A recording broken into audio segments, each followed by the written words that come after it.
हा आपल्या व्हिडिओच्या नादामध्ये काय झालं बघा की काय झालंय? इतकं पटांगण सोडून मला भिताडात आणून बसवलंय व्हिडिओ काढायला. वरून पाखराने हागून हागून साडी माझी घाण केली सगळी. शी घाण. पाखरू हागलं पण काय होतं? ते काय मुक जनावर आहे, त्याला काय एवढं इतकं तोंड वाकडं करायला काय या झालं? बरं इकडं हाताने पुसा. तुझी एक रोज हागत होती तुझ्या पायावर, हातावर, या हाताने पुसा कपड्यावर, नाहीये.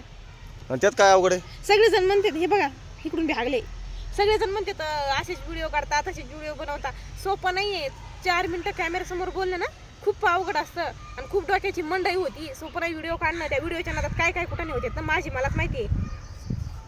हे बघा ना पाखराने काय घाण केली. इकडून बी केली, सगळे डोक्यावर बी केली. कर दे की मग, एवढं काय त्याला? तुम्ही खुश आहे ना?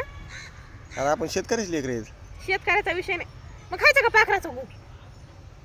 काही झालं की शेतकऱ्याचं लिकरू, शेतकऱ्याचं लिकरू, शेतकऱ्याचं लिकरू, आणि खा मग त्याचा गो. हाताने पुसा बरं घाण. मग मी का म्हणून काय तो खा ना. तू काय ना म्हणजे मग कशाला म्हणता शेतकऱ्याचं लिकरू? तुम्ही बी शेतकऱ्याचं लिकरू, तुम्ही बी आहे ना शेतकऱ्याचं लिकरू. चला उद्या जाऊ द्या, भेटतो म्हणा. त्यांनी असाच बदला घ्यायला पाहिजे. ते डोक्यावर बी करायला पाहिजे होतं त्यांनी काम. तुम्हाला लय आनंद भेटतो ना हा. मला त्रास झाल्यावर. माझा बदला घेतला. लय चुरू चुरू चुरू चुरू बोलतीस मला. मी धुवून काढीन, धुवून निघन.